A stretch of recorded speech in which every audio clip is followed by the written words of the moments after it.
Bueno, funciona cuando quiere.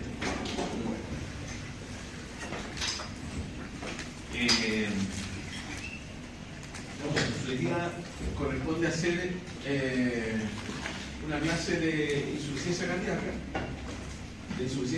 aguda y su expresión más extrema, que es el shock cardíaco. Así que, ¿ustedes ya hicieron clase de insuficiencia cardíaca? ¿Tienen? ¿Sí? ¿Qué es la insuficiencia cardíaca? Para que nos vayamos. ¿Cómo podrían definir una insuficiencia cardíaca? La manifestación a nivel sistémico de la falla del corazón para poder cumplir los requerimientos del cuerpo. Ya. Buena definición, ¿no? Cuando depende del estadio, ¿cierto? Porque la insuficiencia cardíaca actualmente en las guías de la American Heart, ¿cierto? Se pueden clasificar como A, B, C y D, siendo las A solo aquellas que tienen predisposición a tener insuficiencia cardíaca y no hay clínica. O sea, un paciente con diabetes mellitus, hipertensión y lipidemia o enfermedad coronaria no sintomática es en la práctica un estadio A de insuficiencia cardíaca. Va a desarrollar en el tiempo o puede desarrollar en el tiempo insuficiencia cardíaca. El estadio B es aquellos pacientes que tienen un daño estructural, es decir, tienen, por ejemplo, falla ventricular en un ecocardiograma, pero todavía no presentan signos. O tienen biomarcadores que están elevados, por ejemplo, BNP o ProBNP, ¿cierto?, que es el péptido energético, y que implica que hay aumento de las presiones de llenado, pero todavía no tienen insuficiencia cardíaca. Y solo el estadio C es aquel que tiene insuficiencia cardíaca como la conocemos nosotros tradicionalmente, con los síntomas y signos, que es debido a que efectivamente el corazón no es capaz de bombear por los requerimientos que necesitan y mantener la perfusión tisular. ¿Podría haber otra situación que no fuera insuficiencia cardíaca que impidiera que el organismo tuviese perfusión tisular suficiente? Sí, ¿cierto? Anemia, choque hipovolémico, o sea, hay una serie de otras enfermedades o incluso insuficiencia respiratoria aguda, ¿cierto?, donde yo no tengo el oxígeno suficiente transportable en la sangre para poder permitir que los requerimientos del organismo se den. Entonces, en la práctica, por eso que es por causa cardíaca y no por otra causa. ¿Ya? Eso es como la definición, el concepto global. Solo quería decirles que existe una definición actual de la insuficiencia cardíaca que no se clasifica solo en capacidad funcional 1, 2, 3 y 4, que es una forma de clasificar la insuficiencia cardíaca, sino que en estadios A, B, C y D, siendo del A aquella persona que tiene patología o morbilidad que puede desarrollar insuficiencia cardíaca, la B, aquellos que ya tienen daño estructural y se puede dar ya sea porque tienen una ecografía cardíaca alterada, función ventricular disminuida, o porque tienen biomarcadores elevados, por ejemplo, el ProBNP o el BNP. Y el estadio C es aquel que tiene lo que conocemos nosotros como insuficiencia cardíaca y el que uno trata, y el estadio D es aquella insuficiencia cardíaca que tiene más bien refractariedad al tratamiento. Es como uno podría llamarlo como insuficiencia cardíaca ya terminal. ¿Ya? Eso para que lo tengan bien claro, porque eso se va... de hecho, estamos trabajando en una guía ministerial, en una organización técnica de la insuficiencia cardíaca actualmente, porque se pretende meter al GES por lo tanto, así está definido, y por lo tanto es importante tenerlo claro porque ¿cuál es el mejor tratamiento de la insuficiencia cardíaca? El mejor tratamiento es prevenir. Y por lo tanto, por eso es que las patologías que puedan eventualmente producir insuficiencia. Ahora, ¿se imaginan ustedes cuál es la diferencia entre la insuficiencia cardíaca severa y la insuficiencia cardíaca aguda?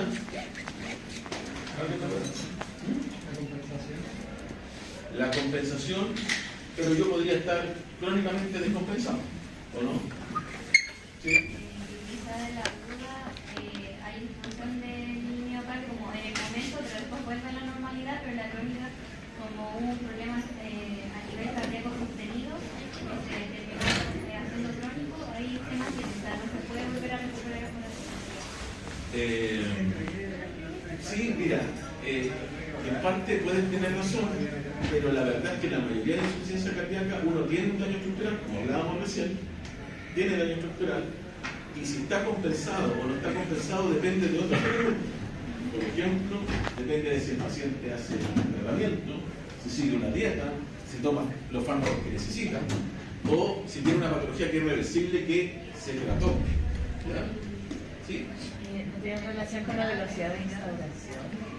Tiene relación con la instalación de los síntomas, porque aquí estamos hablando más bien de los síntomas. Ya cuando hablamos de insuficiencia cardíaca aguda, hablamos ya no estamos en la clasificación de tiene factores de riesgo, tiene daño estructural, sino que cuando ya hay síntomas y hay una causa cardíaca que produce esos síntomas, si esa cosa se instala de manera más o menos brusca, podría tratarse de una insuficiencia cardíaca aguda.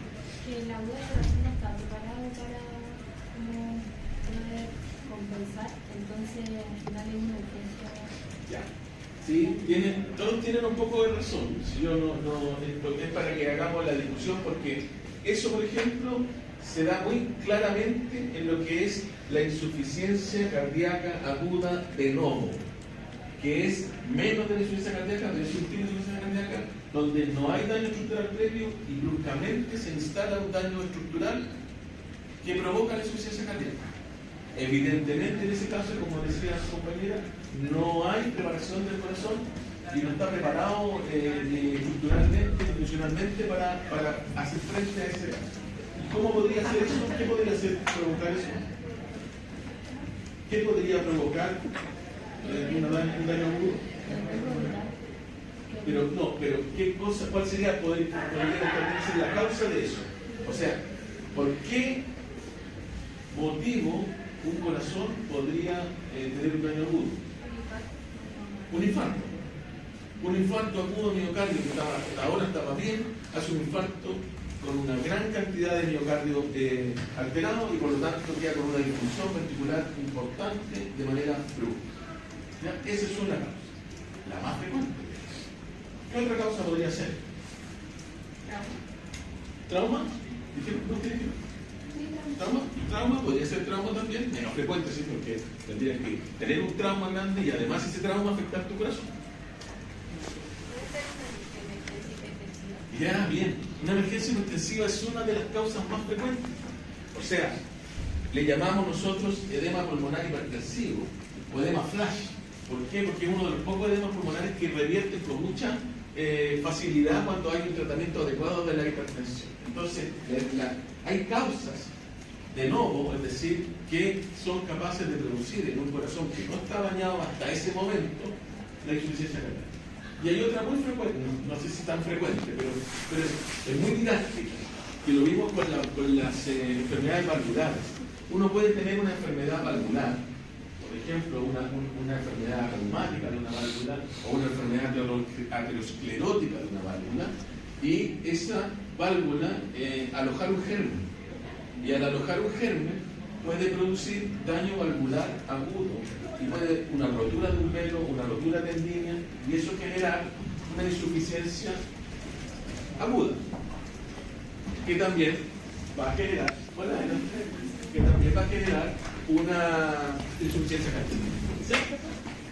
Esto era todo para darle tiempo a sus compañeros que llegaron. ¿Sí? Gracias. Pero se retira la mejor parte de la vida. Cuando todavía no. Entonces, claro, esas son las preguntas de la pregunta. Yo tenía un profesor, bueno, eso es muy importante. Yo tenía un profesor que en la escuela, cuando estudiaba, que por supuesto que debe estar en Six Feet Under,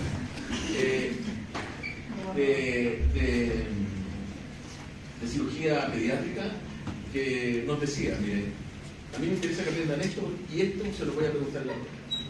Y lo preguntamos. ¿Ya?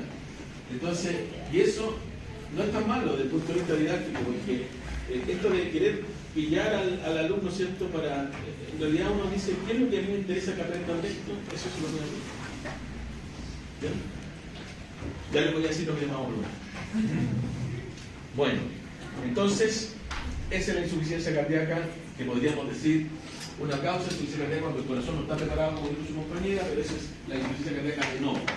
Pero existe una insuficiencia cardíaca, que es la más frecuente insuficiencia cardíaca aguda, que es un paciente que tiene una insuficiencia cardíaca crónica y que está en tratamiento y que por algún motivo adicional, ya sea porque se produjo una enfermedad bronquial, hizo una neumonía, abandonó el tratamiento, comió más sal de la cuenta, etcétera, hizo una arritmia de frecuencia rápida y ese paciente se descompensó. Entonces, una insuficiencia cardíaca crónica descompensada también es catalogada como una insuficiencia cardíaca aguda. ¿Ya? Entonces, vamos a ver eso, ¿ya? Vamos a ver un poco de definición en la epidemiología, cómo clasificamos el tratamiento de esto y cómo hacemos el alta y el seguimiento de estos pacientes una vez que esto estamos pensando que siempre una insuficiencia cardíaca aguda va a estar hospitalizada. Y si no está hospitalizada, hay que hospitalizar, ¿ya? Porque es importante la compensación de ese paciente.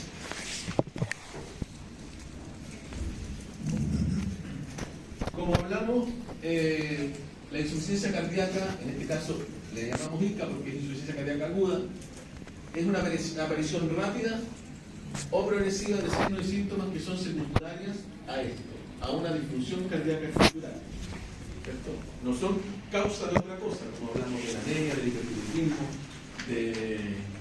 de otro tipo de shock, de otro tipo de hemorragia, etc.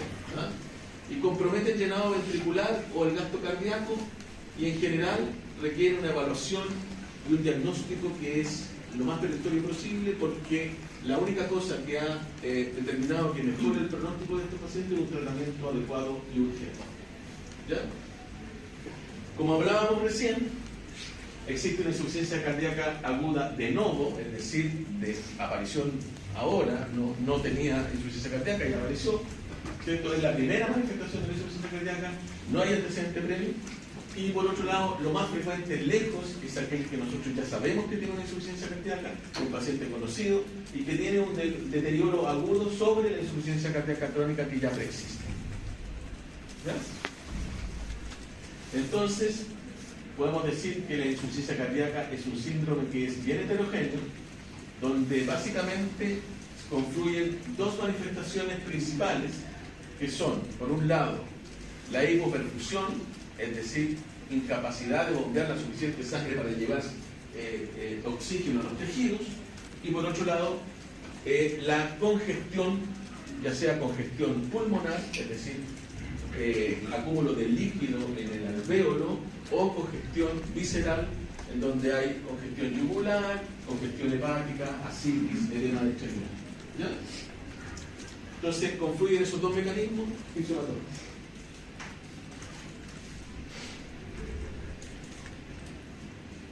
La epidemiología y cómo va. A ver, la insuficiencia cardíaca entonces es una de las causas principales de hospitalización.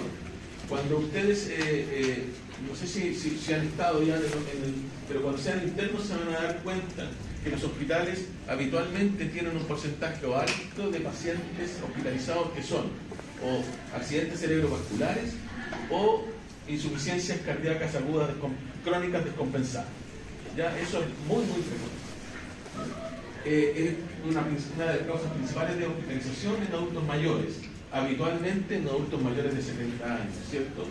Habitualmente en aquellos que tienen comorbilidad, además de tener tienen hipertensión, tienen diabetes, tienen falla renal, etc. ¿Cuáles son las comorbilidades frecuentes que acompañan a este síndrome de insuficiencia cardíaca? La hipertensión arterial, las arritmias, dentro de las cuales la más frecuente de las arritmias es la fibrilación auricular. ¿Saben qué frecuencia tiene la fibrilación auricular en una población general? Más o menos. Más o menos, ¿no? No, pero más o menos el porcentaje. Porque en una población general. Porque, mira, es muy... No, imagínate el 4% de la población general, o sea, tendríamos que tener, si nosotros aquí en San Felipe tenemos 70.000 habitantes. No, pero no es menor, mira. Es muy infrecuente que la fibrilación auricular aparezca en los menores de 50 años, pero aparece. Pero por sobre los 50 años la fibrilación auricular es muy frecuente, llegando a su máxima expresión en los mayores de 80 años, en donde más o menos el 8 a 10% de la gente que tiene sobre 75, 80 años tiene fibrilación auricular. O sea, 1 de cada 10 pacientes sobre 75 años tienen fibrilación auricular. Miren lo frecuente que es. O sea, tiene que ver con la edad. ¿Ya? Fibrilación auricular, enfermedad coronaria, lejos, diabetes y enfermedad renal crónica. Son las comorbilidades frecuentes de este síndrome de insuficiencia cardíaca. Ojo, una posibilidad importante es que los pacientes con insuficiencia cardíaca aguda pueden fallecer durante la hospitalización. Otra cosa que puede ocurrir es que el paciente no fallezca durante la hospitalización, se va de alta, pero que al corto estadio post alta fallezca, se descompense igual y fallezca. Y la otra es que se hospitalice. ¿Sí? Tengo una mezcla de conceptos, pero la insuficiencia cardíaca aguda sería como un paso previa a un shock cardiogénico causado por una insuficiencia cardíaca, o es como lo mismo? No, o sea, es lo mismo. Lo que pasa es que son diferentes grados de la insuficiencia cardíaca.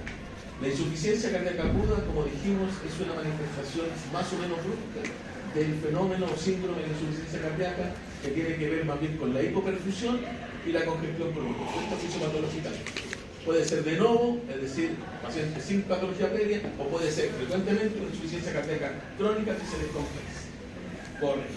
Yo en ese contexto puedo tener, en el contexto clínico de la insuficiencia cardíaca aguda, puedo tener un paciente que se descompensó, pero levemente. Entonces, el paciente tuvo un poquito de disnea, tuvo un poquito de hipoperfusión, pero rápidamente se compensó. Es un paciente que está bien perfundido y que no tiene congestión pulmonar clínica. Ese paciente, uno puede decir, ese paciente requiere hospitalización, se puede ir de alta, lo vamos a controlar, le vamos a ajustar su tratamiento y lo vamos a controlar en forma ambulatoria. Ese es el extremo más leve de la patología de insuficiencia cardíaca aguda. Y el otro extremo, el más grave, es el shock cardiogénico, en donde hay, además de congestión pulmonar, hay hipoperfusión marcada, sostenida. Entonces, ahora, todo ese espectro, desde lo más leve a lo más grave, se llama insuficiencia cardíaca aguda, y de ahí adentro está el edema pulmonar agudo, ¿cierto? O la insuficiencia cardíaca descompensada, o el shock cardíaco. ¿Ya? No sé si me expliqué. ¿Sí? Ya. Eso.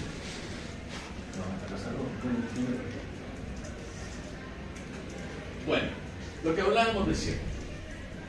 El pronóstico tiene que ver con la mortalidad intrahospitalaria, que habitualmente la insuficiencia cardíaca aguda, ICA, tiene entre 4 o 7% de mortalidad intrahospitalaria y tiene hasta un 11% de la mortalidad a los 3 meses, hasta los 3 meses después del egreso hospitalario. O sea, la probabilidad en total de morir es cercana al 20%. Si ustedes se fijan, entre el intrahospitalario y el post-hospitalario más o menos mediano. ¿Ya? Y las rehospitalizaciones van entre un 25 a un 30% de las 90. O sea, es una patología grande. Y por lo tanto es bien importante que nosotros cuando la consideremos bien cuál es la causa desencadenante, porque hay cosas que sí podríamos eventualmente tratar.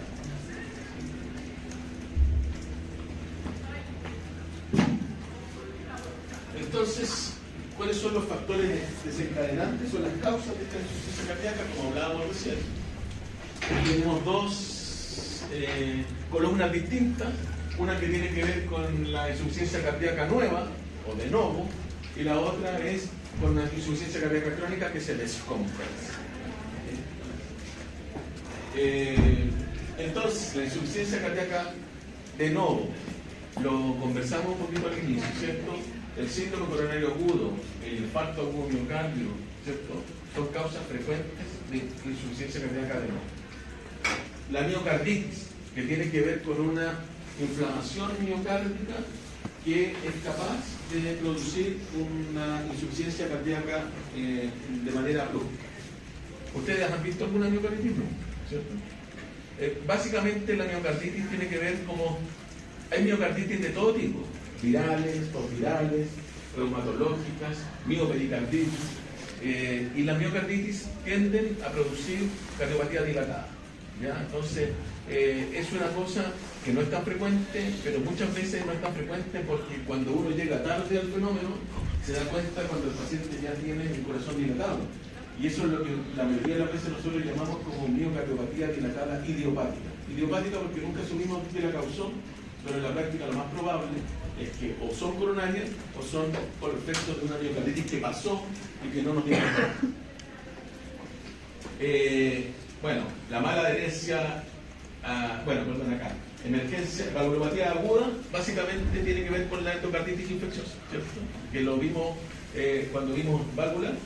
Cuando se rompe la válvula, se rompe la cuerda tendinea y el paciente agudamente tiene una falla valvular. La emergencia hipertensiva, como muy bien dijo su compañero, la emergencia hipertensiva es muy importante. Eso se da, incluso tiene una denominación bien característica que se llama edema pulmonar hipertensivo o edema flash. Y se llama edema flash justamente porque es rápido. Es un paciente que rápidamente se congestiona, necesita eventualmente algún grado de terapia y cuando la terapia llega, el paciente se compensa rápidamente al cabo de 6, 12 horas. ¿Ya? Por eso se llama edema pulmonar flash. Las arritmias, y ahí hay una cosa muy, muy lógica, ¿cierto? Cuando yo tengo, por ejemplo, soy hipertenso y tengo una miocardiopatía hipertrófica o tengo un engrosamiento del ventrículo, ¿qué es lo que tengo desde el punto de vista fisiopatológico? ¿Qué le pasa a ese ventrículo? ¿Tiene fuerza suficiente para contraerse? Sí, porque es un corazón musculoso. ¿Tiene fuerza? Pero ¿cómo se dilata? ¿Cuál es la elasticidad? Mala. Entonces, cuando uno piensa en un corazón y dice, yo tengo buena capacidad de contracción, pero mala capacidad para dilatar, pienso inmediatamente en que ese paciente tiene una buena función sistólica, es decir, se contrae con fuerza, pero tiene una mala función diastólica, porque se dilata con dificultad, tiene poca elasticidad. Entonces, ¿qué es lo que pasa ahí? Cuando yo tengo un paciente con esas características anatómicas del corazón, ¿qué es lo que es importante para el llenado ventricular? El llenado ventricular tiene dos fases. Una primera fase que es, se abren las válvulas auriculoventriculares y cae la sangre por gravedad desde las aurículas a los ventrículos. Se cae. Si yo tengo un corazón ventricular, un ventrículo poco complaciente, que se dilata poco, quiere decir que se va a llenar relativamente rápido. Y la última fase del llenado se llama el llenado activo, donde viene la contracción auricular. Entonces, en todos los pacientes que tienen esta disfunción diastólica, que tienen hipertrofia, el llenado activo es muy importante porque habitualmente en un paciente normal el llenado activo solo aporta el 10 a 20% del débito cardíaco. Pero en estos pacientes, al tener un corazón menos complaciente, el llenado activo aporta incluso hasta el 50%.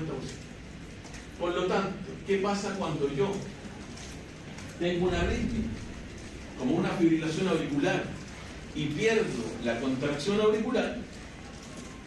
Pierdo el 50% del débito y por lo tanto ese paciente cae rápidamente en su insuficiencia. Ese es el motivo por el cual la fibrilación auricular en algunos pacientes de este tipo es tan provocadora de insuficiencia. Me preguntan si tienen duda, ¿no? Pero la idea es que yo quiero que ustedes entiendan lo que está pasando para que no se les olvide, porque si ustedes lo aprenden de memoria se les olvida. La fibrilación auricular, rápida o no rápida, pero fibrilación auricular produce insuficiencia cardíaca. Por supuesto que mientras más rápida la respuesta ventricular, menos posibilidad de llenarse el ventrículo y más insuficiencia cardíaca. La insuficiencia renal como parte del síndrome congestivo y la anemia, que son ayudantes a la insuficiencia cardíaca.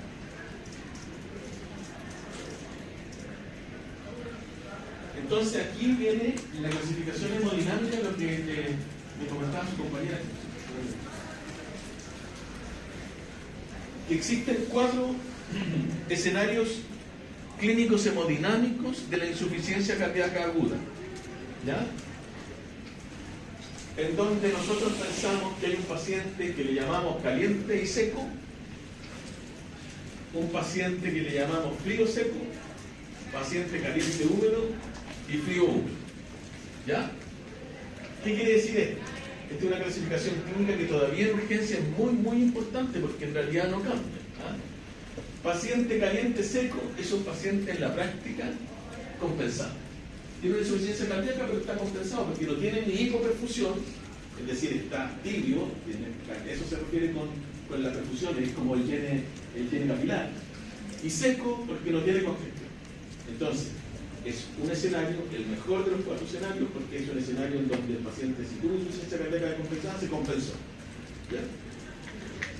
El otro escenario, ahora, la mortalidad de eso claramente es bajita, porque es un paciente que tiene menos del 10% de la mortalidad al año y es porque efectivamente está compensado. Ahora, ¿cuál es la otra posibilidad?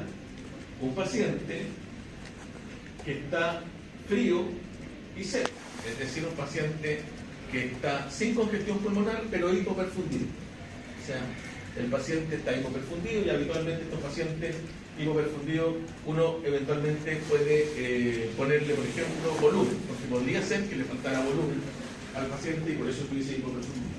Sí, los perfiles híbridos y mojados. Claro. Ese, caliente y húmedo, es el paciente que tiene buena perfusión, pero tiene congestión pulmonar. Es decir, es el edema pulmonar típico, pero bien perfundido. Y el peor escenario es aquel que está frío y húmedo, o sea, congestión pulmonar, pero además hipoperfundido. Este es el shock. ¿Ya? Entonces uno va a tratar a los pacientes de manera distinta porque está pensando en que los pacientes tienen cosas distintas, de acuerdo a su escenario hemodinámico. Entonces un paciente puede estar bien perfundido y sin congestión, puede estar bien perfundido pero con congestión, puede estar mal perfundido sin congestión y puede ser el peor de los escenarios, mal perfundido y congestión.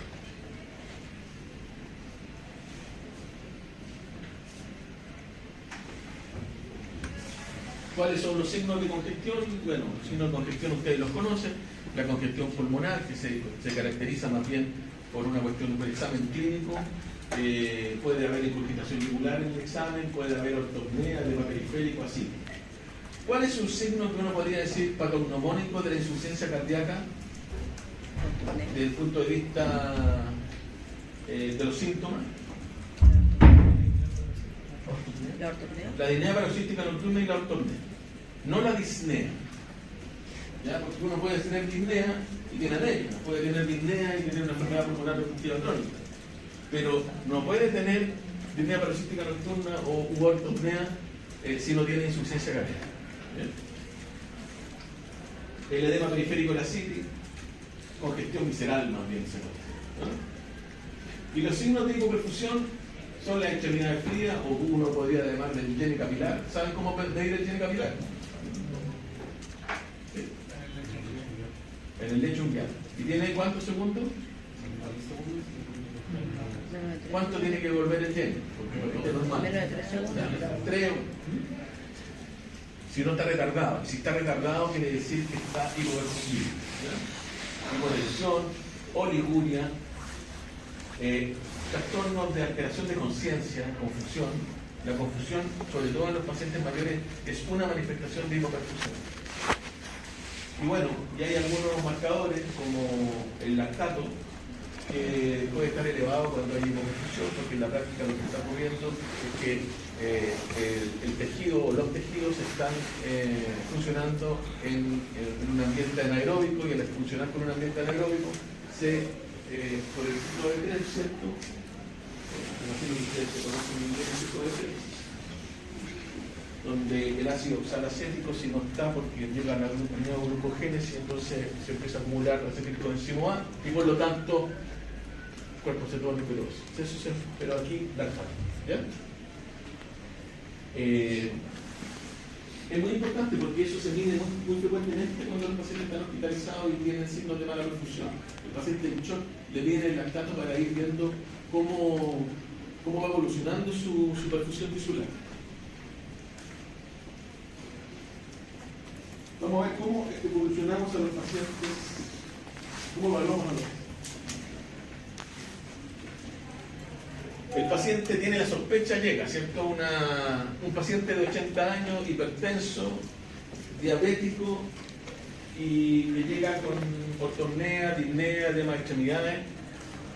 Es un paciente descompensado, o sea, tiene en la práctica una insuficiencia cardíaca aguda sobre una crónica probablemente. ¿Ya? Entonces, ¿qué tenemos que evaluar? Tenemos que evaluar al menos un electro, o sea, además de la historia clínica, que nos va a decir mucho, porque ¿qué podría tener ese paciente, por ejemplo? Un paciente de 80 años, diabético, hipertenso, que llega a consultar a la urgencia y tiene disnea.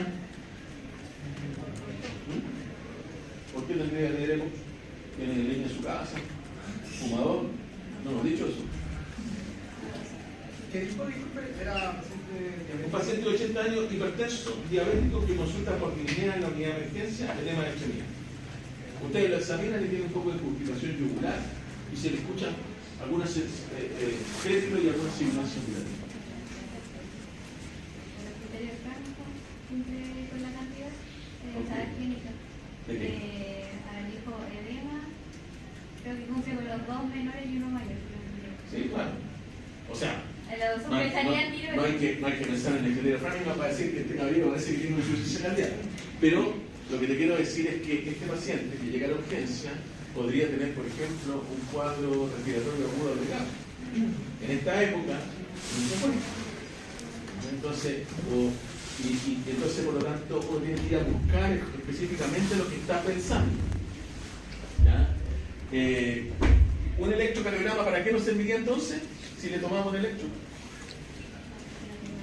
Para que no tenga arritmia. ¿Qué más? Ya, por ejemplo, podría tener hipertrofia, entonces un elemento más para pensar. Es que no haya tenido un infarto. Ya, eso. Que no haya tenido un infarto o que no esté usando el evento coronario como también. ¿Ya? Es importante, entonces, es muy importante el electrocardiograma, es muy importante. Más importante es la historia clínica y la radiografía, pero muy importante. La historia clínica y la examen físico. Y por supuesto que hay que, uno idealmente, tomarle una radiografía. ¿Qué nos puede aparecer en la radiografía? Cardiomegalia. Cardiomegalia, ya, podría aparecer, pero podría no aparecer. Congestión podría haber. ¿Y cómo es la congestión pulmonar? Radiológicamente no tengo alguno que no. Congestión iliar. ¿Ya? Es muy importante porque en alas de mariposa la congestión es central. Aumento de la vasculatura que no llega necesariamente a la periferia de los pulmones. Eso lo diferencia, por ejemplo, de un distrés respiratorio que podría producir una enfermedad viral. A ustedes no les tocó vivir porque no estaban estudiando, yo creo, ahí todavía cuando empezó la pandemia, ¿no? Bueno, en la pandemia llegaban los pacientes con dificultad respiratoria, donde les tomaban una radiografía y aparecía velamiento bilateral completo, les tomaban un escáner y aparecía todo comprometido. Y en ese caso es un distrés respiratorio, que a diferencia de la congestión pulmonar, el distrés respiratorio tiende a comprometer la periferia pulmonar, de la misma manera que el centro. Estos no, estos son en ala de mariposa, o sea, congestión central y se expande dejando siempre los bordes del pulmón.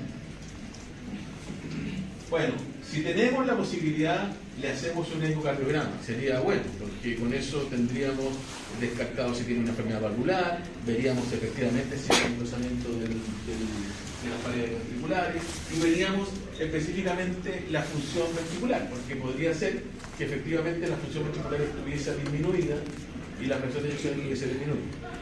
¿Puede haber una insuficiencia cardíaca con la fracción de eyección conservada? Sí. Por lo tanto, uno no podría descartar. ¿Sí? Consulta que siempre hablamos de la fracción de eyección lucida preservada, pero ¿qué pasa cuando un paciente tiene una fracción de eyección elevada? A ver, hay una sola manifestación de insuficiencia cardíaca con débito alto, porque la fracción de eyección elevada no existe, existe normal. Aquí había visto que rangos de 50 a 70, algo así. Sí, claro, tienen un valor, pero lo que pasa es que la fracción de eyección es una medición. A ver, la fracción de eyección que uno mide es una medición como que extrapola, porque en realidad no es la fracción de eyección. ¿Cómo uno mediría la fracción de eyección? Tendría que medir el volumen eyectivo y tendría que ser un volumen eyectivo medido de manera invasiva, porque no hay otra forma de hacerlo. Aquí nosotros suponemos que el corazón se llena completo y que al contraerse determinar lo que nosotros medimos es la fracción de acortamiento.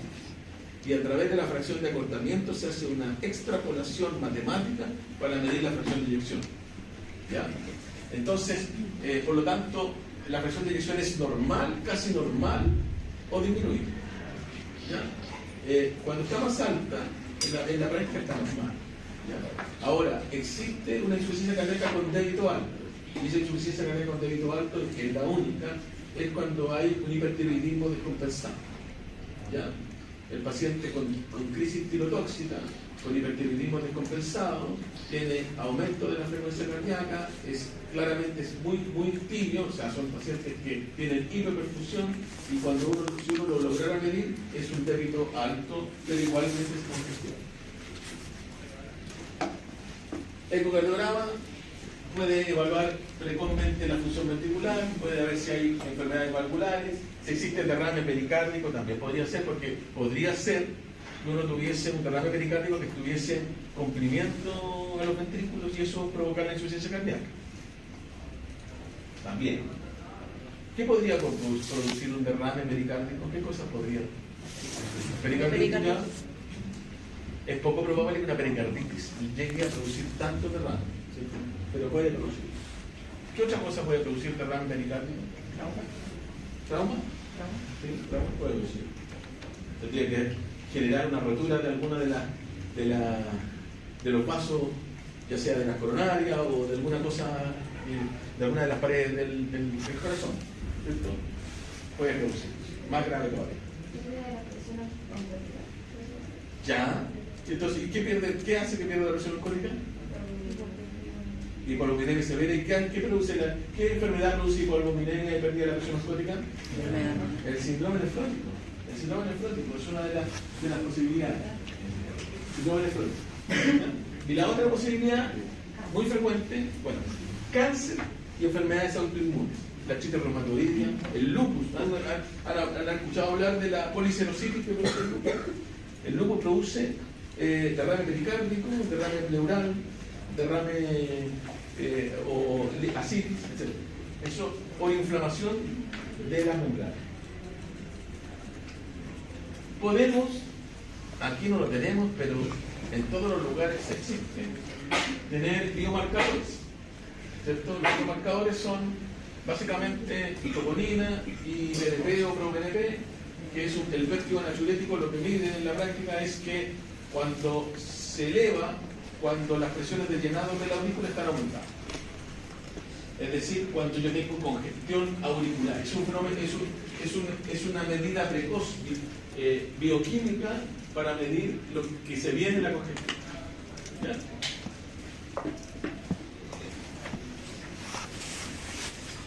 Y la gasometría, que siempre es útil para medir el intercambio gaseoso, si es que hay o no hay acidosis Una de las manifestaciones de la hipoperfusión es la acidosis, porque dijimos que se acumulaba lactato, ácido láctico, lactato, acidosis, y el estado ventilatorio, es decir, cuánto está oxigenando el paciente.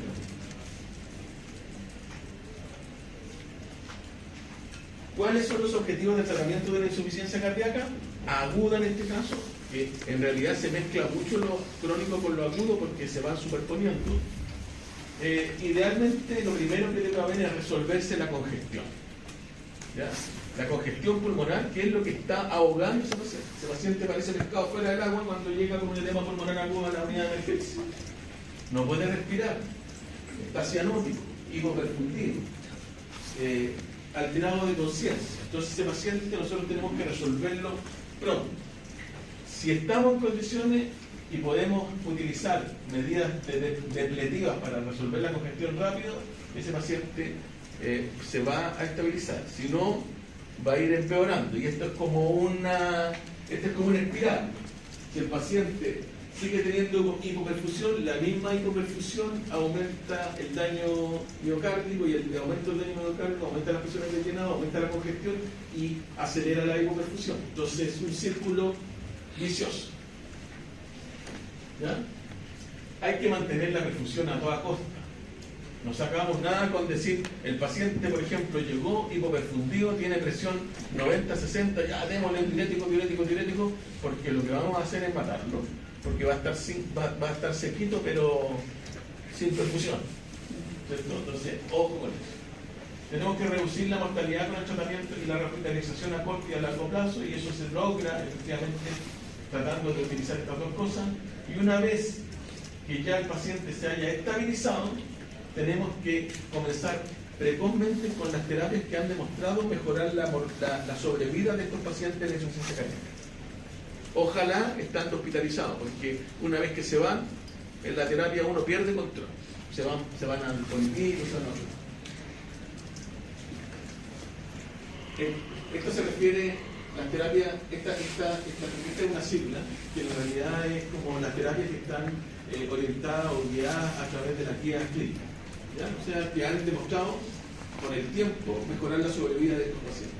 No todos los medicamentos que uno usa para la insuficiencia cardíaca han demostrado mejorar la sobrevida. ¿Cierto? Hay algunos que no. Por ejemplo, los diuréticos no han demostrado mejorar la sobrevida en la furosemida, pero sí que son útiles al momento del tratamiento de la congestión pulmonar, sobre todo cuando está reagudizado o está agudo. ¿Ya? Cuando el paciente llega, como pescado fuera del agua, y está con toda esta cosa, uno habitualmente tiene que tener al paciente semisentado y tiene que aplicar oxigenoterapia si es que así lo requiere. Esa oxigenoterapia se utiliza en la práctica cuando el paciente tiene o desaturación o hay gases clínicos que muestran una PaO2 menos de 60 milímetros de mercurio, ¿cierto? Entonces, hay hipoxemia significativa. ¿Cómo le damos a ese paciente oxigenoterapia para ayudar? Y ahí, cuando el edema pulmonar, sobre todo hay un edema pulmonar, sobre todo el hipertensivo, el edema pulmonar muy hipertensivo, lo ideal es que rápidamente ese paciente llegue a una ventilación no invasiva. ¿Ya? La ventilación no invasiva, con una maquinita que mete la pequeña presión, un poco el volumen con oxígeno, hace que el paciente disminuya la ansiedad, mejore su ventilación y rápidamente se compensa. La ventilación no invasiva sirve para dos cosas y para nada más. Sirve para el EPOC descompensado, para evitar la intubación, porque cada paciente EPOC descompensado que se intuba es un paciente que tiene un muy mal pronóstico. Entonces, para eso sirve, y eso ha demostrado efectivamente a lo largo de todos los estudios, y para el edema pulmonar, sobre todo hipertensivo. Eso es donde efectivamente ha demostrado. Las modalidades son el CPAP y el BiPAP. El BiPAP tiene una modalidad distinta porque en realidad le mete compresión y le saca con una cierta cantidad de presión. o una presión de salida. En cambio, el CPAP es solo la presión de salida, pero en la práctica los dos sirven. Tanto el BiPAP como el CPAP para la ventilación invasiva de estos pacientes, sobre todo en urgencia. Uno debería tener un ventilador invasivo en urgencia. Nosotros tenemos muchos ventiladores invasivos después de la pandemia y yo creo que sería importante mantener en urgencia porque estos pacientes se benefician muchísimo si uno hace bien el diagnóstico. Porque si el paciente lo que tiene es una neumonía, no le va a servir. Entonces disminuye el trabajo respiratorio, reduce la pre y la postcarga del ventrículo, reduce la necesidad de intubación y eso, al reducir la necesidad de intubación, disminuye la mortalidad asociada a la ventilación mecánica y mejora evidentemente el intercambio gaseoso. No es una cosa difícil de manejar y es una cosa que uno podría manejar perfectamente en una unidad de emergencia, por ejemplo, de un hospital como el Hospital de Yayo y el Hospital de Yacutal. Perfectamente. No requiere nada más que un poquito de entrenamiento y el equipo que no es tampoco un equipo demasiado grande. Profe, según, como de lo anterior de lo que había dicho de como no pasarse con los diuréticos, según los perfiles como dinámicos, entonces si tenemos como solo dos congestivos y uno era que estaba ya en shock, la única forma de que nosotros querríamos darle como a un paciente diurético sería si es caliente y húmedo. ¿Sería como el único perfil en el que querríamos darle diurético? Sería en el que uno le daría diurético con menos temor, ¿cierto?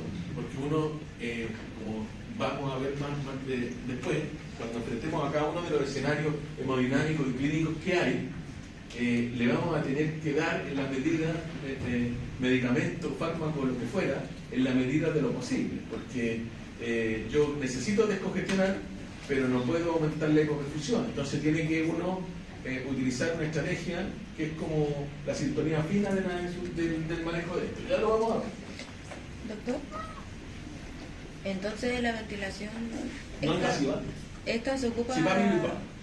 pero se ocupa como cuando hay un shock cardiogénico, por ejemplo. No, porque el shock cardiogénico implica hipoperfusión. ¿Ya?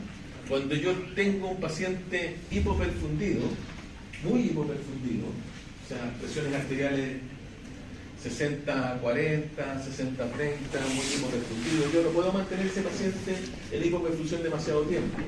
Entonces, ¿qué es lo que tengo que hacer? Tengo que quitarle el trabajo respiratorio.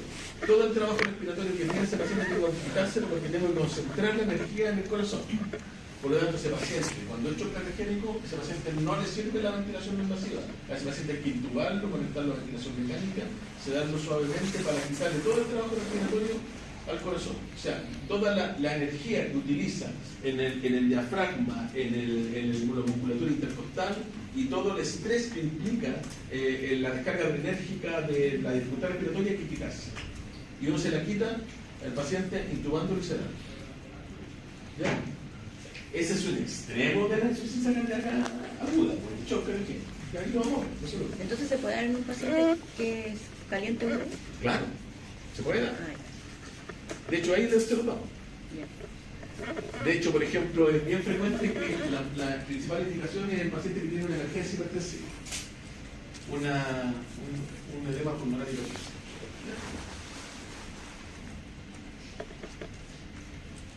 Entonces dijimos que los diuréticos ojalá era el pilar del tratamiento porque teníamos que descongestionar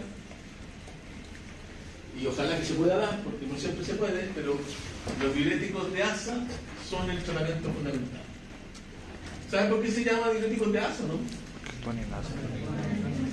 Porque actúan en la función ascendente de la zona de gen. ¿Por qué? Bueno, era muy tonto lo que digo. Pero ¿por qué les digo esto? ¿Por qué tiene relevancia? Porque cuando el paciente se hace refractario al tratamiento diurético, uno podría utilizar diuréticos combinados que actúen en otra porción de la nefrona, ¿cierto? Y así podríamos, porque se puede usar, bueno, la espironolactona se usa por otra causa, porque es un antidiurético corticoide, pero se usa antialdosterónico, pero actúa en el túbulo en el túbulo distal y el otro actúa en el túbulo colector. Y si uno quisiera usar acetazolamida, actúa en el túbulo proximal. Entonces, ¿por qué es importante? Porque uno está produciendo una cosa que se llama bloqueo tubular.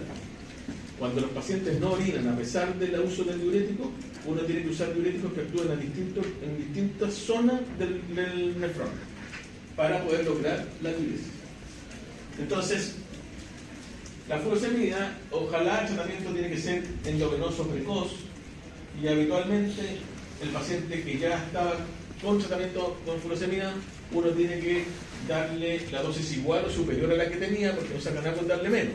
Si el paciente usaba 40 miligramos de furosemida diario, si yo le doy 20 miligramos de furosemida, probablemente me quede corto. ¿Ya? Hay que hacer una reevaluación rápida. Nosotros tenemos que ir monitorizando cómo va la diuresis, por eso que esos pacientes ojalá uno les ponga una sonda Foley y va evaluando la diuresis horaria, cómo está la pérdida de peso, la reducción cuando los pacientes están en la reducción de la congestión cuando están hospitalizados. Y cuando hay resistencia a la diurética, uno lo que tiene que hacer es un bloqueo secuencial de la nefrona, ¿cierto? Lo que hablábamos recién. Entonces puede usar diuréticos que sigan, puede usar el mismo espironolactona que actúa a otro nivel, y puede usar la acetazolamida o puede usar una ultrafiltración, que es como cuando uno dializa a los pacientes.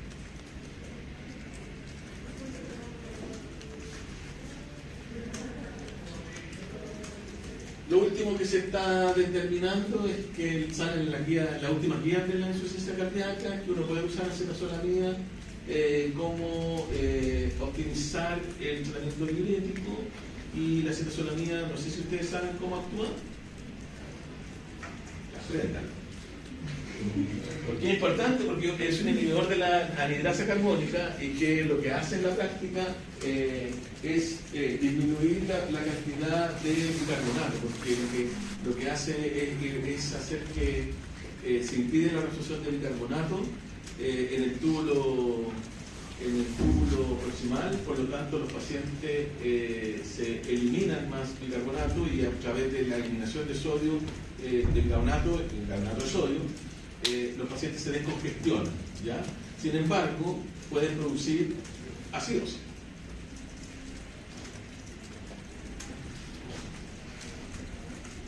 Porque eliminan bicarbonato, ¿ya? Así que ojo con eso. Entonces, dijimos que la terapia ideal era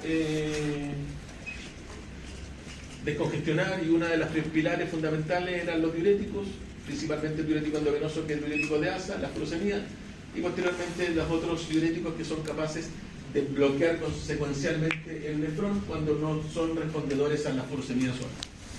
Existen situaciones en las cuales uno tiene que usar vasodilatadores en la insuficiencia cardíaca aguda, vasodilatadores de acción rápida, porque nosotros habitualmente usamos vasodilatadores, ¿cierto? Por ejemplo, el amlodipino es un vasodilatador. Hay vasodilatadores como terapia antihipertensiva. Entonces, pero aquí estamos hablando de acción rápida, y se da principalmente en esas situaciones. Por ejemplo, si yo tengo un edema pulmonar hipertensivo, lo que yo quiero es usar vasodilatadores para disminuir rápidamente la presión arterial y que vuelva a tener el corazón la carga que tenía, y probablemente salir del edema pulmonar. Entonces, cuando hay una insuficiencia cardíaca aguda hipertensiva, un edema pulmonar con las presiones arteriales sistólicas habitualmente mucho más altas que esto, pero eso es lo mínimo que hay que tener para poder darlo, y se dan vasodilatadores. El que nosotros más usamos acá es la nitroglicerina, que la nitroglicerina se usa como vasodilatador coronario cuando hay dosis más bien bajas, y cuando las dosis son más altas, vasodilatador arterial sistémico. ¿Ya? ¿Cuáles son las limitaciones que tienen esto? Que en realidad no reducen la mortalidad a largo plazo. En el agudo sirven para salir del paso del edema pulmonar agudo, pero y lo otro es que es posible usarlo cuando la presión arterial es más bien baja. O sea, cuando el paciente está muy hipoperfundido, está limitado, no lo puedes usar.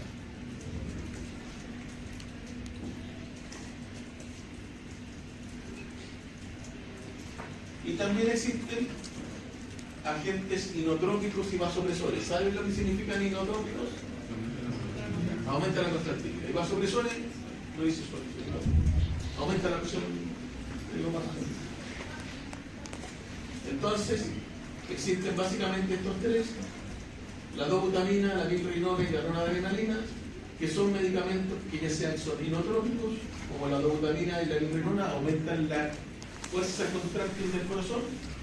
Son básicamente lo mismo. Se usa más la miprinona cuando hay falla cardíaca derecha, cuando hay hipertensión pulmonar, pero los dos hacen lo mismo. Es menos arritmogénico este peso, lo único que uno lo prefiere.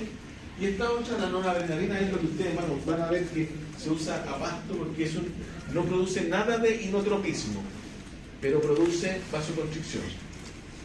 Entonces uno muchas veces tiene que combinar los medicamentos para poder utilizarlos. Aquel que hace inotropismo con el que aumenta la presión para que los pacientes mantengan la presión. Esto no quiero que se lo aprendan, quiero que lo entiendan, que esto no se lo vamos a preguntar. Pero el fármaco sí. ¿Ah? El fármaco puede ser. Pero aquí a mí no me interesa, porque esto, miren, antes se usaba la dopamina, se ha usado la adrenalina, se han usado diferentes, se usa el levosimendan, o sea, una serie de... porque en la medida que va pasando el tiempo van cambiando las terapias. Lo importante es tener el concepto, porque el concepto es el relevante del inotropismo, de los vasodilatadores, de la terapia de descongestionante.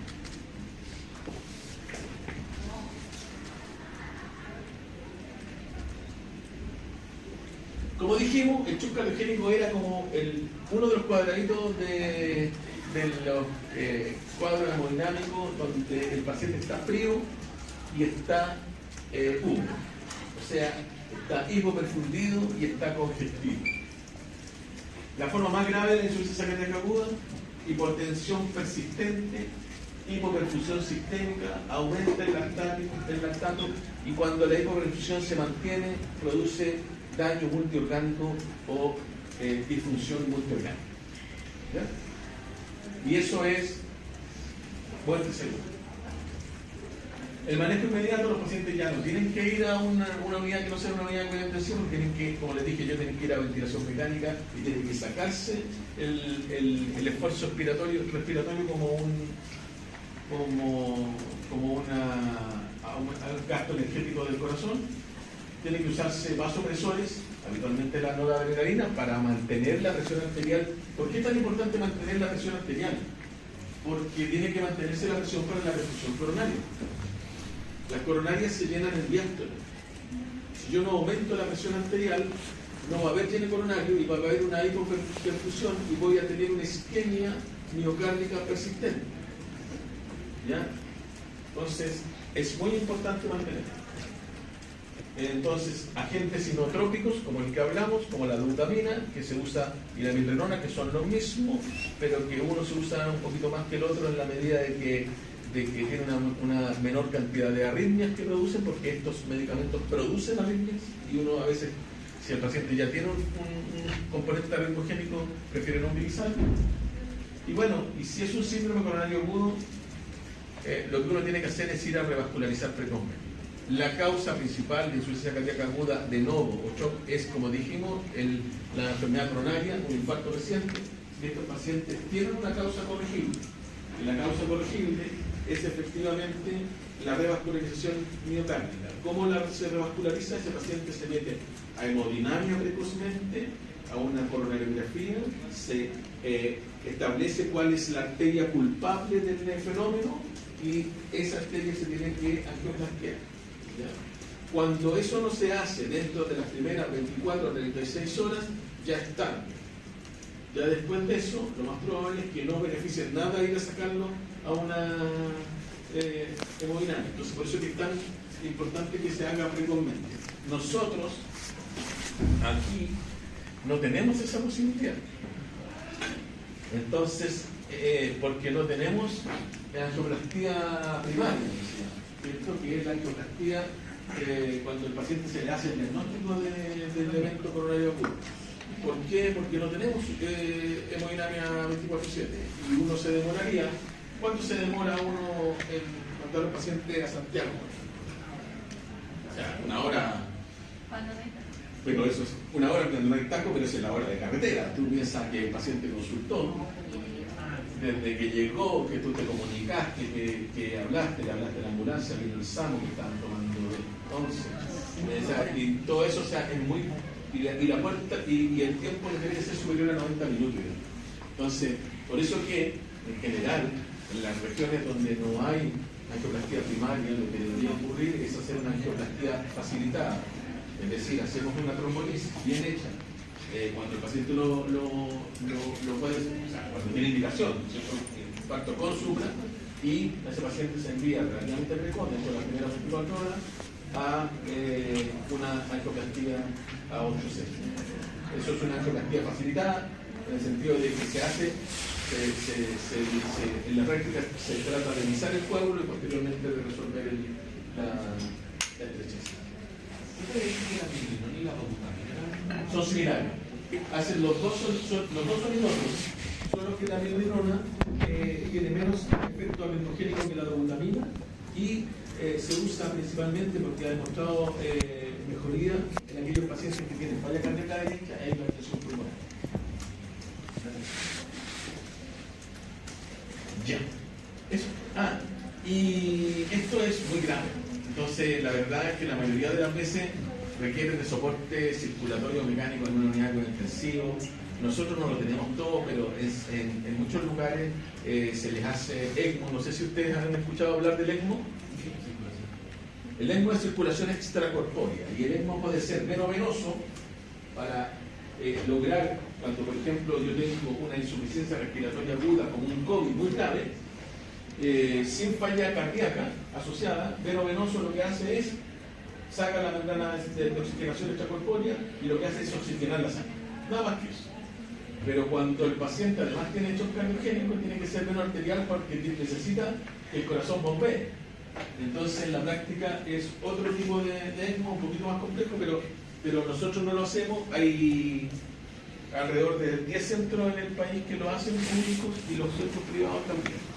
Existe una comisión de ECMO a nivel nacional y donde participan de todos los centros, y cuando hay un paciente que requiere ECMO se levanta esa solicitud a la comisión, y la comisión, que son un grupo de médicos, habitualmente anestesiólogos de estos centros, que trabajan ad honorem, y ellos son capaces de decir, sí, mandémoslo para acá, hagamos esto, mejor hagamos esto otro.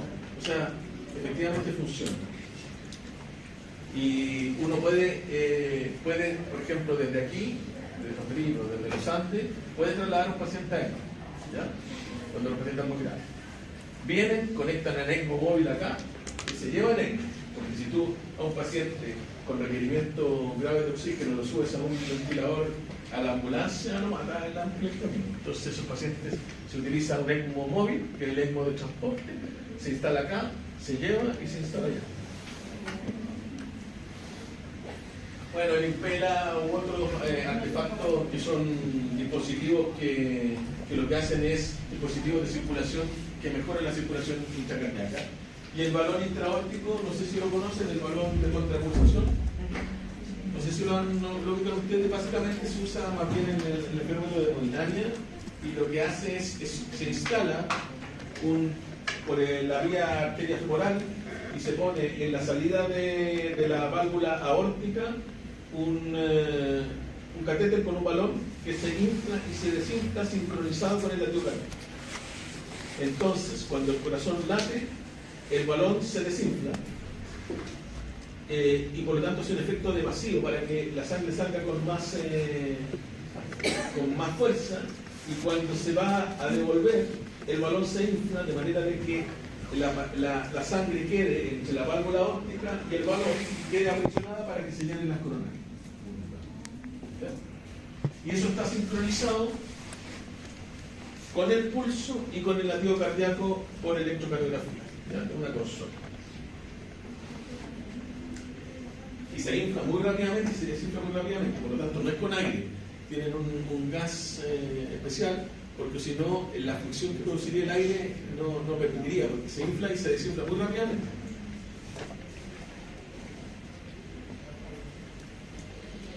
Cuando los pacientes, mira, esto es una cosa bien reciente, los inhibidores de la SGLT2, ¿cierto?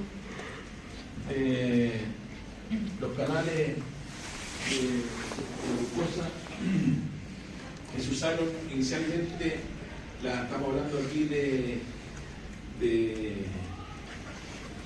los medicamentos que se usaron inicialmente para la diabetes, la dapaglifosina, la empaglifosina, han demostrado en el tiempo que son la terapia ideal para mejorar la sobrevida de estos pacientes, y por lo tanto uno tendría que, si bien es cierto, no se inician en forma precoz cuando el paciente está en shock. Antes de salir de alta, todos estos pacientes deberían estar con alguno de estos medicamentos, que son de los medicamentos que mejoran la sobrevida. Reducen la hospitalización, mejoran la morbilidad, disminuyen la mortalidad, tienen bajo efecto de hipotensor, no producen hipercalemia, se usan en pacientes con insuficiencia cardíaca con fracción de erección reducida y conservada. O sea, iniciar precozmente esto siempre es un beneficio. El problema es que es caro. Entonces hay que tener, pero se puede usar. Y solamente van a recordarles que hay ciertos, o sea, uno debería iniciar una vez que sale de la etapa aguda, ya sea de la insuficiencia cardíaca aguda con edema pulmonar o bien incluso el shock cardiogénico recuperado. La mortalidad del shock cardiogénico es alta, es alrededor de 40 o 50%, ¿ya? Y en algunos casos puede llegar al 70%, en algunos estudios, depende de lo que uno pueda revertir. Entonces uno rápidamente tendría que, una vez que el paciente, antes de darlo de alta, que el paciente asuma una terapia que son la terapia que ha demostrado disminuir la mortalidad y mejorar la sobrevida de los pacientes con insuficiencia cardíaca. ¿Por qué los pacientes caen en insuficiencia cardíaca desde el punto de vista fisiopatológico hormonal? Entonces, ¿saben lo que ocurre? ¿Ya? ¿Cómo es eso? Por la compensación. Hay una hipercompensación. Entonces tú tienes un gatillo extraordinariamente descontrolado del eje renina, angiotensina, aldosterona. Entonces, como tengo hiperactivado el eje renina, angiotensina, aldosterona, que además se activa con el estímulo adrenérgico, entonces, ¿cómo yo tengo que tratar o cómo debería tratar una insuficiencia cardíaca? Bloqueando cada uno de los elementos del eje renina, angiotensina, aldosterona. Por eso que los que han demostrado, por ejemplo, beta bloqueadores, está en el inicio de la activación del eje renina, angiotensina, aldosterona. Están los YECA o ARA2, ¿cierto? Que también actúan en otro nivel o están los inhibidores de la aldosterona. Y ahora se agregaron los ICGLT2, ¿ya?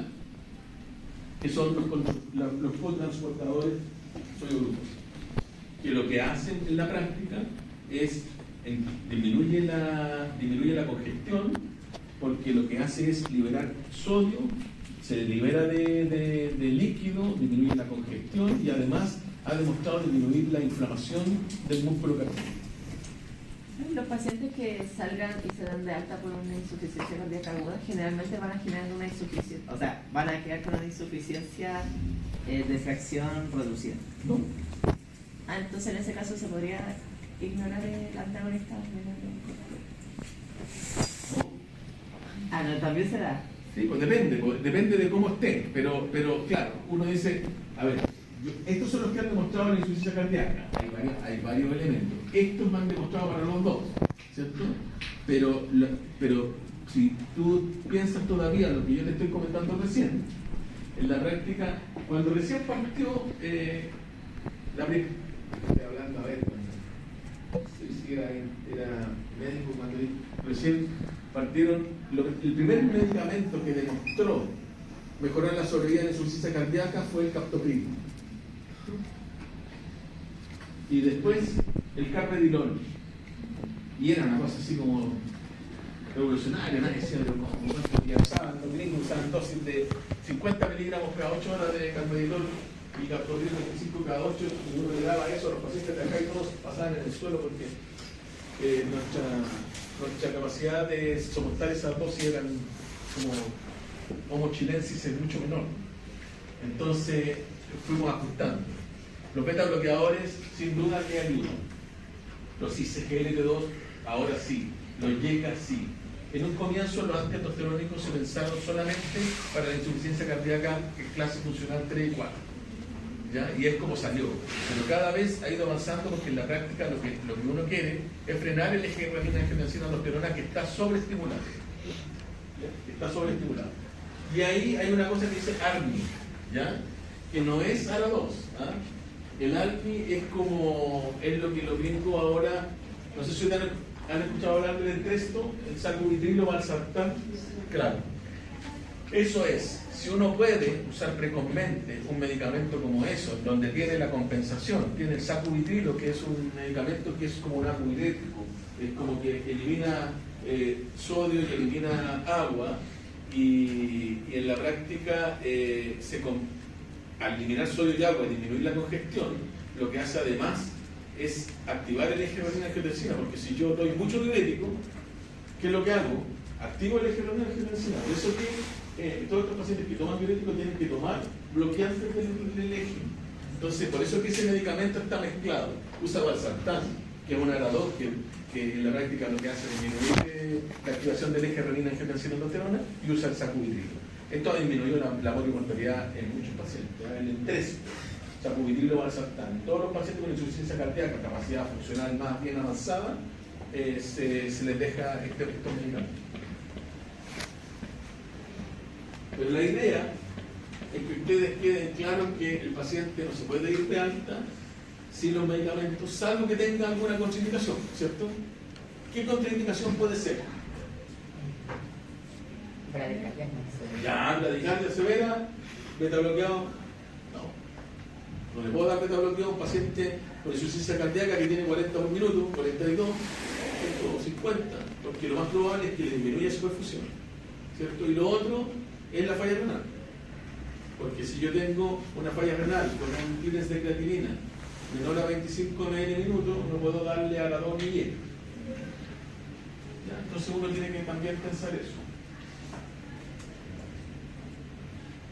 Antes les dábamos morfina a los pacientes que llegaban con edema pulmonar agudo, pero eso era bien antes, porque la gente igual se pasa mucho con la dosis. La morfina es un medicamento que es bueno porque disminuye la ansiedad, mejora la recarga, una serie de cosas, pero el problema es que produce depresión respiratoria. Cuando tú tienes un paciente que está con mucho apremio respiratorio, si yo le doy más de 2 o 3 miligramos, probablemente eso pueda inhibir el centro respiratorio y el paciente cae en ventilación mecánica. Entonces, en la práctica no se usa de rutina, solamente se usa en el dolor del infarto. Entonces, una vez que el paciente se va a ir de alta, se logró la descongestión del paciente, se verifica clínicamente si el paciente está en condiciones, si está efectivamente descongestionado, se optimiza la terapia farmacológica utilizando todos los medicamentos que hablábamos recién, que pudiésemos utilizar. No es necesario meterlos todos de un viaje siempre. A veces no se puede, porque los pacientes que tienen presión arterial normal o baja, si yo le voy a dejar YECA, beta bloqueo y antitestosterónico, o sea, tengo que ir probablemente paso a paso. ¿Ya? Hay que educar al paciente porque hay que considerar esto, la adherencia de la dieta, la adherencia y la dieta. Esto es muy importante porque cuando yo hicimos en el año, no tanto, en el 2020 salió un estudio donde cuál era la causa de descompensación de la insuficiencia cardíaca crónica, y una de las principales causas era el abandono de la terapia. La gente se aburre de tomar un medicamento y hace como una resistencia, así como una rebeldía a la toma de los medicamentos, creyendo que le hacen mal a alguien más que lo hacen a ellos, pero efectivamente así que lo hacen, ¿no? Y que ustedes piensen, lo primero, lejos, es que el paciente o comió más sal, o se mandó un patache, o hicieron esto, o hizo las dos cosas, dejó de tomar los medicamentos y abandonó la dieta. El control tiene que ser relativamente precoz para evitar efectivamente que los pacientes se rehospitalicen. Como hablábamos, era importante que los pacientes, un porcentaje no menor de 25%, se rehospitalizaba a los 90 días. Las medidas de soporte integral, restricción de sodio siempre, individualizado, no es necesario cero sodio, ¿cierto? ¿Cuánto comemos de sodio nosotros al día? ¿No? ¿Cuántos gramos crees tú? ¿Alguien sabe? O sea, uno debería comer 1 gramo. No, pero ¿cuánto come uno? Una cucharadita. Mira, se come habitualmente entre 8 a 10 gramos. ¿Ya? Por lo tanto, cuando uno restringe la dieta a 2 gramos al día, perfecto. Incluso uno podría 2 a 4 gramos, bien. Bueno. Rehabilitación precoz. Esto es importante. La rehabilitación cardíaca, que tiene fase 1, que se empieza en el hospital, y después puede terminar en una fase 3, que es también en el nivel primario de atención. ¿Ya? O sea, la idea es que ustedes lo habrán visto, no sé si lo habrán visto todavía, pero a mí me toca muy seguido. Paciente enfermo del corazón, toda la familia con él esperando que no haga nada. Ojalá que no se mueva. Entonces, porque quiere hacer esto, doctor, quiere hacer esto otro, quiere ir allá. Entonces tú tienes que hacerle entender que el hacer cosas es importante no solo para el corazón, y que ha demostrado la rehabilitación cardíaca mejorar la insuficiencia cardíaca, sino que también para la cosa mental. Si alguien queda con una enfermedad grave después de un infarto y además no puede hacer nada, entonces, y además que tiene que hacer dieta, y además la señora le dice, siento que no puede tener relaciones. Sí. Siento que no puede, doctor. Entonces yo le digo, mire, eso arréglelo usted, porque yo tengo que ver. Si es necesario, sobre todo si hay necesidad, terapia tromboembólica para la prevención, ¿cierto? Y ahí básicamente está dado para los pacientes con insuficiencia cardíaca y fibrilación auricular. Los anticoagulantes directos son la indicación ahora. Para lo único que estamos reservando los inhibidores de la vitamina K, que son acetaminol y warfarina, son para aquellos pacientes que tienen una válvula protésica, que es donde todavía no se ha demostrado que los anticoagulantes directos protejan 100% para los fenómenos tromboembólicos. Y manejarlas como morbilidades, ¿cierto? Hay que tener un médico que lo vea. Llamen un médico. Eso era lo que usted me estaba preguntando, no, usted parece. Que es que el paciente, digamos, uno va usando distintas estrategias de tratamiento en la medida que se lo va permitiendo. Por ejemplo, si un paciente está tibio y húmedo, o sea, que tiene perfusión adecuada pero está congestivo, uno va a ser diurético, eventualmente si la presión está alta puede usar vasodilatadores. Si la presión está normal, usa diuréticos, pero en menos probabilidad usa vasodilatadores, porque si la presión está normal podría rápidamente caer a una hipoperfusión. Entonces ya es transformarse no en tibio y húmedo, sino transformarse en seco y húmedo. Entonces, perdón, en frío y húmedo. ¿Ya? Entonces, ahí está lo mismo que hablamos recién, no hay nada nuevo. Y este paciente, que es el paciente que en la práctica está compensado, lo único que uno tiene que hacer es ajustar la terapia vía oral para manejarlo en forma ambulatoria.